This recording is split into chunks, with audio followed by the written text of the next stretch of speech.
Hello, hello. So I went shopping at Spirit today with a friend and I found these tarot cards that were actually only for $8.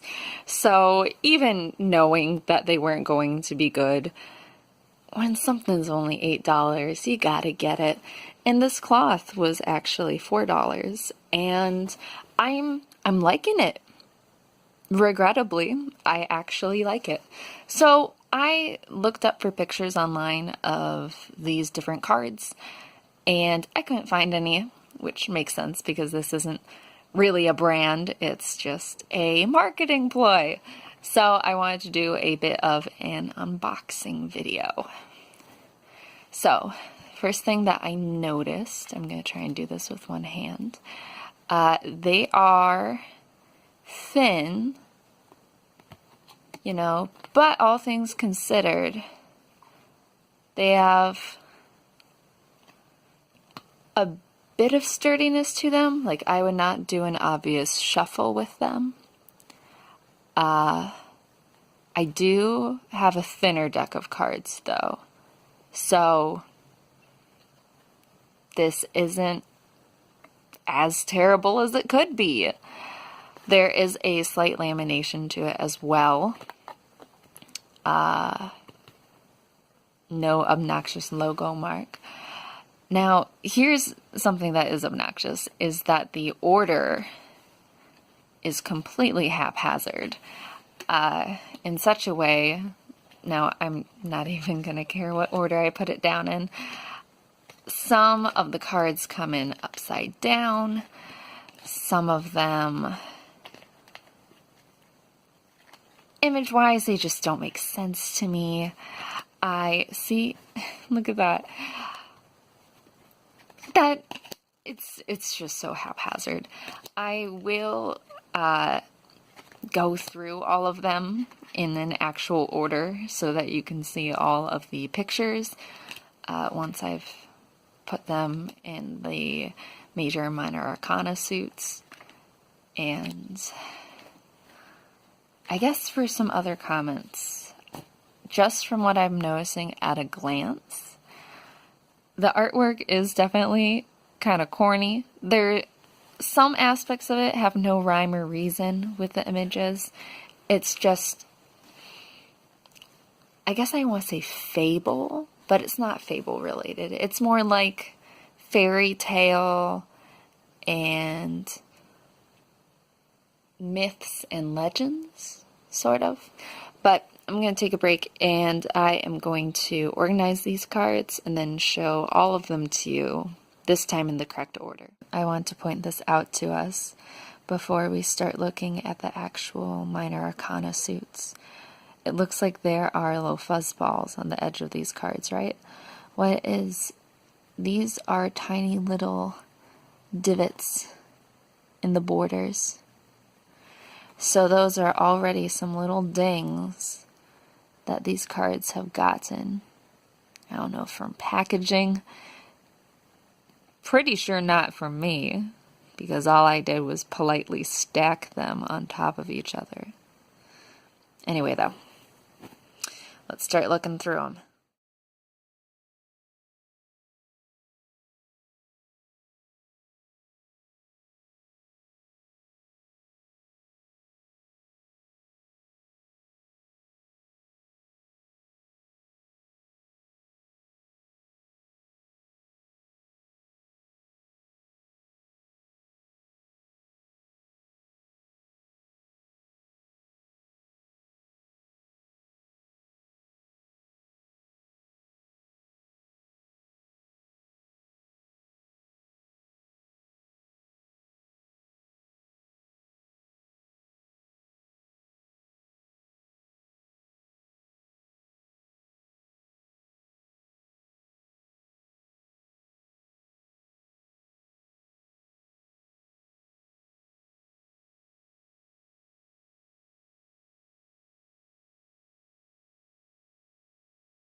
So all things considered, I'm actually not too disappointed in the Major Arcana.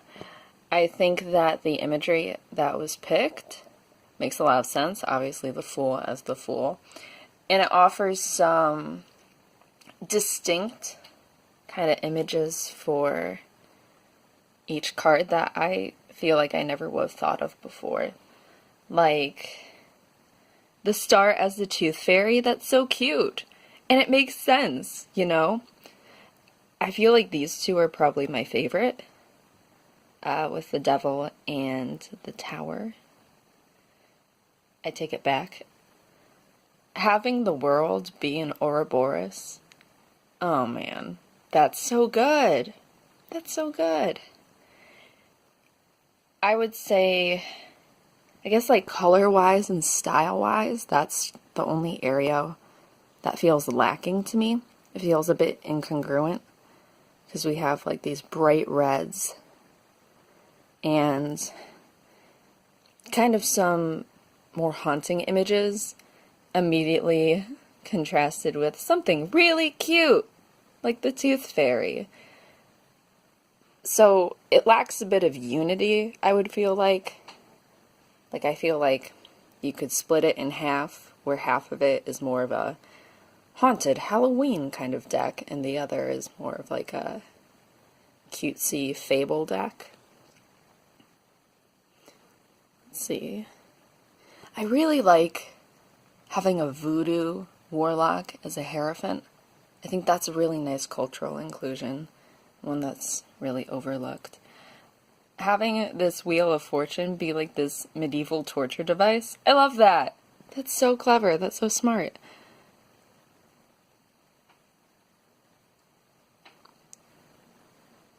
Alright, I think I'm gonna move on to our first suit, which I believe is going to be the Wands.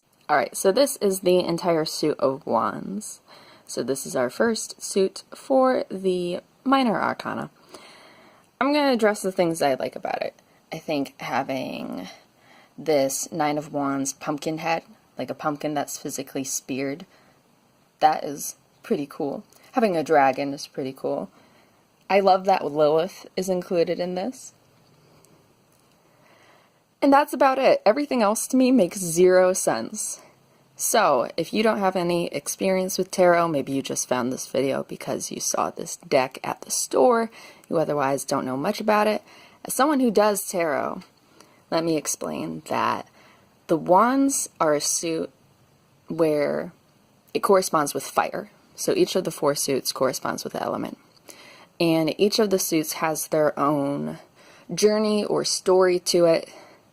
So, starting from the Ace going all the way up to the 10, each of those cards is supposed to be like a stage or a step in a journey.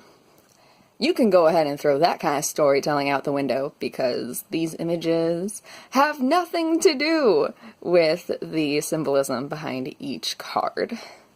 So let me think of something. Six of Wands has to do with celebration.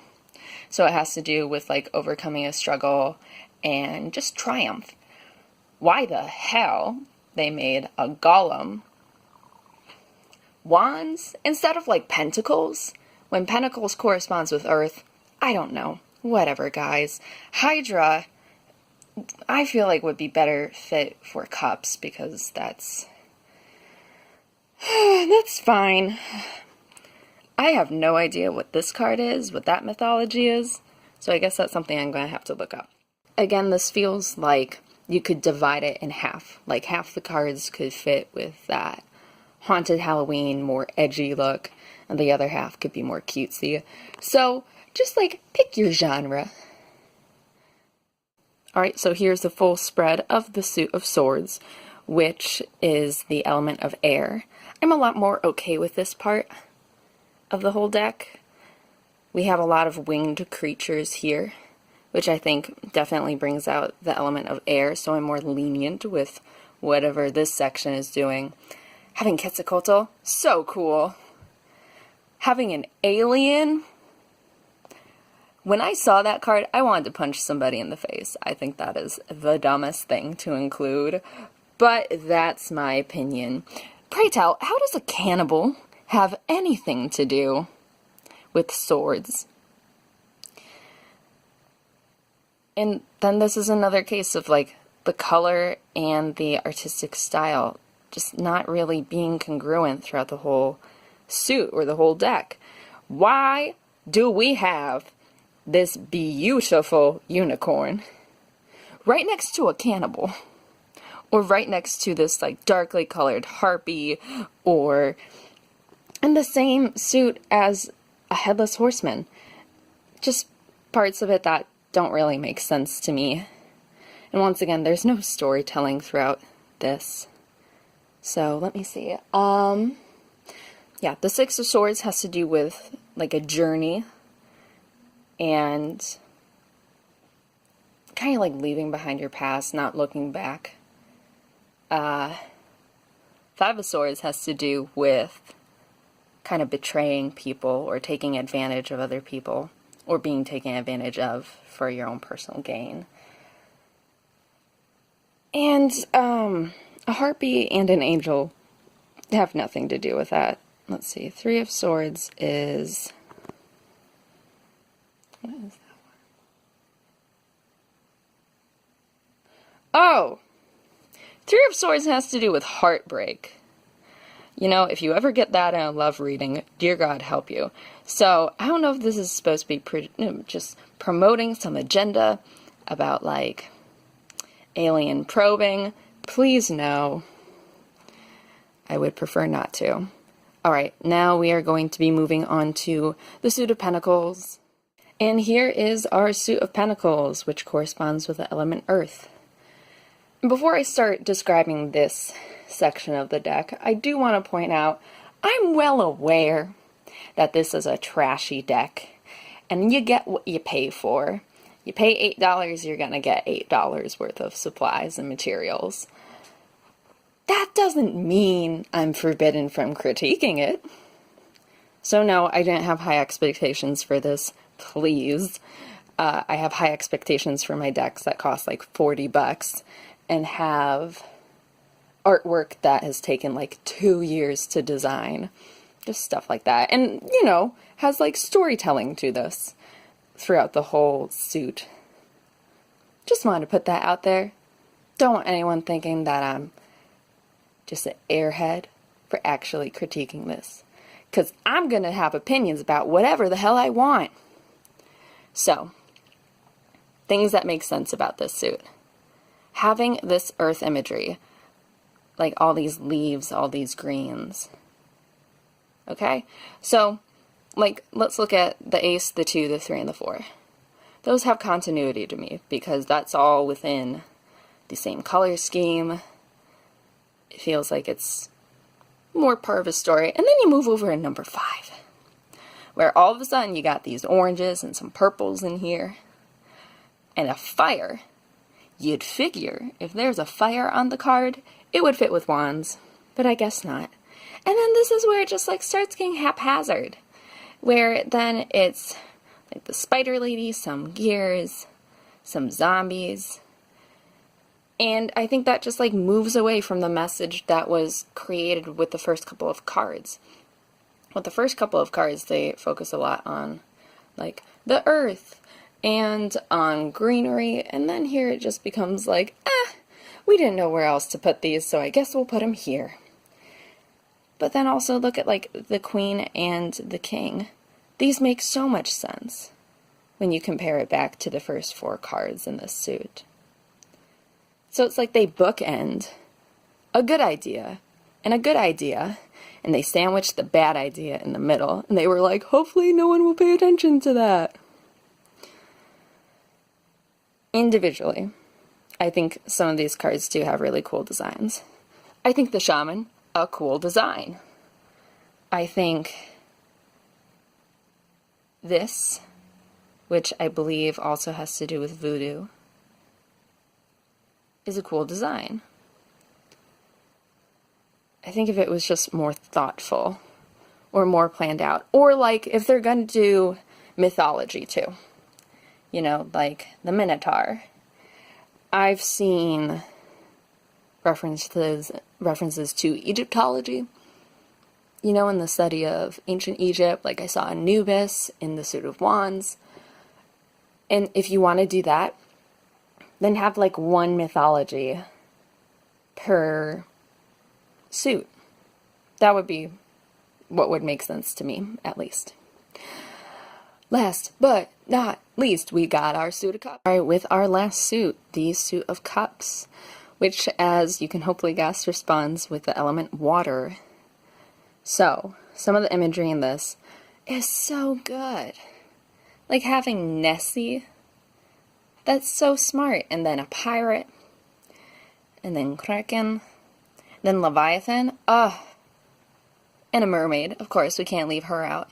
But when I saw those, I was like, oh, that's so good, that's smart. Yes, that corresponds with the theme of water. You are forgiven. But then they got like a unicorn, which I don't understand, okay? Probably the unicorn, I would put that in Pentacles. To me, Pentacles was giving me kind of like an Irish or Scottish folklore vibe. And if you kept it all there, that'd be fine. But then, of course, that means you'd steal Nessie away from us. So it's just complicating. I would have definitely included the satire in the Pentacle suit. Definitely would have had the genie be in our sword suit, because it corresponds with air. Like, what are you doing? The orc, I don't know, buddy.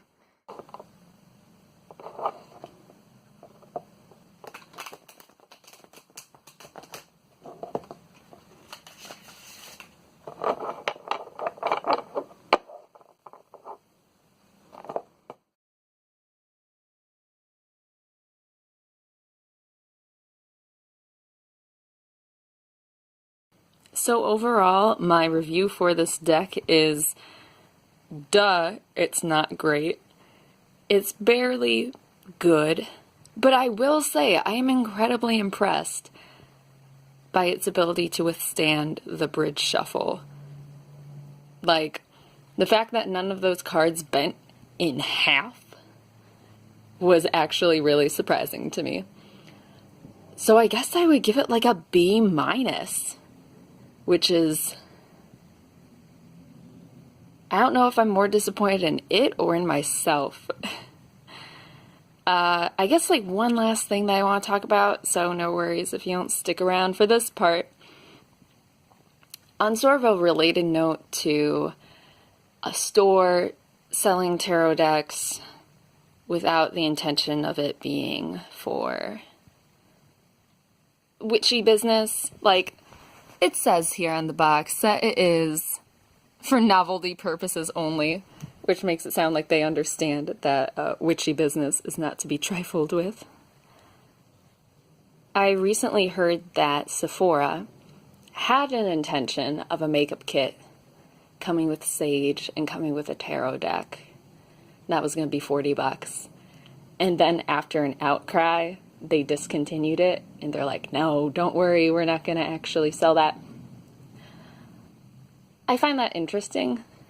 I don't necessarily feel offended, you know, by like buying this really poorly made tarot deck. Like, I don't care. I really don't. Am I going to use it to read? I have no idea. Maybe. You know, it's still a deck. Don't undermine it too much. I mean, it definitely feels like, energy-wise, like it's a little kid who has really cool older siblings. And it's just like, guys, don't leave me behind. Don't forget about me. And I think, like, when I saw that Sephora was going to make that kit, I was like, oh my gosh, that's so cool. I might have to buy that. And you know, it's with any topic. Of course, there's a spectrum of responses and reactions and how people feel about it. And it's a difficult line, I guess, to stride between, like, consumerism and spirituality. Because most other tarot decks are mass produced because they're made by companies, and companies need to make money. Do these companies need to make money? No. However, like, think of the Bible, it's like the most sold and purchased book. Okay, people are profiting off of that. But all in all, it's like a tool to help with spirituality. And I personally think there's a distinction between Wiccan and witchcraft. Kind of like there's a difference between being a Christian and then actually being a Christian, like being a holiday Christian. And as someone who grew up Catholic, that's just my perception of it. Like, you can definitely have the title of a religion, but not be religious. You can go through the motions of it, but not actually feel it. For me, I'd say I'm into witchcraft. I've read a few books on Wiccan. I'm definitely like warming up to the idea of it, but where I stand right now is that I do feel like a spiritual connection to things, but it's not how I live my life. Then again, when I also was raised Catholic, it influenced my actions, but it didn't dictate them, So, case in point, I swear so much. And that's a sin, if you will. And I just don't think it was that big of a deal that Sephora was coming out with a tarot deck. I don't think it's that big of a deal that Spirit Halloween came out with a tarot deck. I'm not that offended. And I hope that people who buy this product know it's not quality and know that if they actually do want a tarot deck, there are so many good ones out there. And yeah, they're going to be expensive, like $40 or more, but it's so worth it. And you connect more with it. It's an investment in a piece of artwork. This feels like it's a novelty product, and that's okay. Like, to each his own. Who knows? Maybe this will be like a foot in the door for someone who is interested in tarot, but then they can get away with saying, oh, it's just like a gag thing for Halloween. But maybe it actually like opens their mind to some spiritual stuff. I don't think you need to like knock it that much. I thought the artwork for the Sephora deck was gonna be pretty cool. And now I'm like, but can I still get one somewhere? It just, like, come on, guys. Really? They're Halloween costumes for being a sexy nun. That's just, like, it's a part of the Halloween culture. And yeah, it sucks. But, like, that's just what happens. That's what happens. And you just gotta encourage people within your circle to, like, not take it seriously. And I don't know, take consumerism and capitalism with a grain of salt. But instead, y'all are just so salty. So that's just my opinion with it. That's my opinion with this deck. And just, I guess, like, seeing tarot in culture more so. But anywho, happy Halloween. Oh my gosh, that's the note I should leave off on, is happy Halloween. And I hope you're doing well. All right, take care.